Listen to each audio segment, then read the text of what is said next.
मेरे बच्चे, इस संसार में हर एक व्यक्ति का जीवन एक जैसा नहीं होता।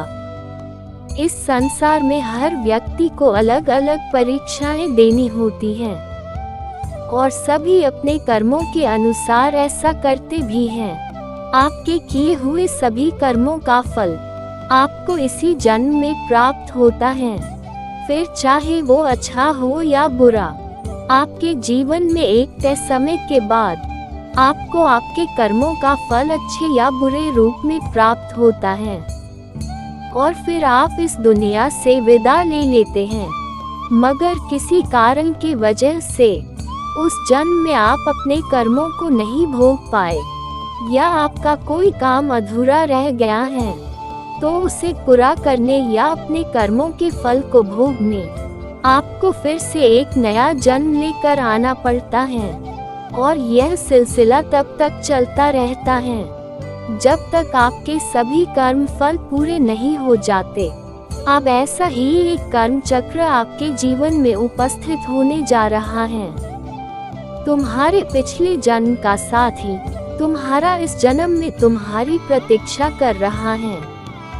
पिछले जन्म में किन्हीं कारणों की वजह से तुम दोनों का मिलन नहीं हो पाया था और अपनी उसी अधूरी इच्छा को पूरा करने के लिए तुम दोनों ने यह नया जन्म लिया है। तुम दोनों ने अपनी पिछली जिंदगी छोड़ते वक्त ये कसम खाई थी कि तुम दोनों अगले जन्म में अवश्य एक दूसरे के साथ मिलोगे और इसी तड़प ने तुम दोनों को एक नया जन्म लेने के लिए मजबूर किया है। मेरे बच्चे, ब्रह्मांड ने तुम दोनों को एक मौका और दिया है। ब्रह्मांड ने तुम दोनों के मिलने का समय इस जन्म में तय किया है। अब तुम दोनों अपनी अधूरी इच्छा को पूरा कर सकते हो। अब तुम दोनों इस जन्म में एक दूसरे के साथ ही बन सकते हो। 2222 टाइप करें और अपने अधूरे प्रेम को अपनी ओर आकर्षित करें।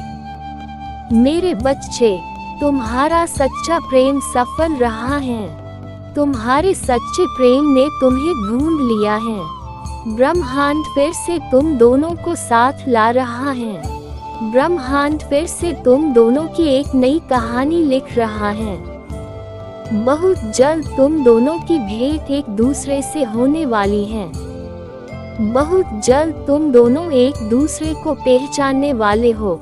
बहुत जल्द तुम्हें भीड़ को चेहरा अपना सा लगेगा।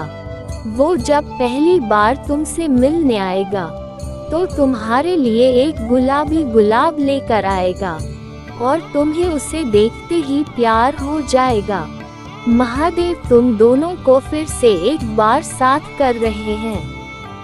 महादेव तुम दोनों की खुशियाँ तुम्हें लौटा रहे हैं। तुम दोनों का कल्याण हो। ओम नमः शिवाय।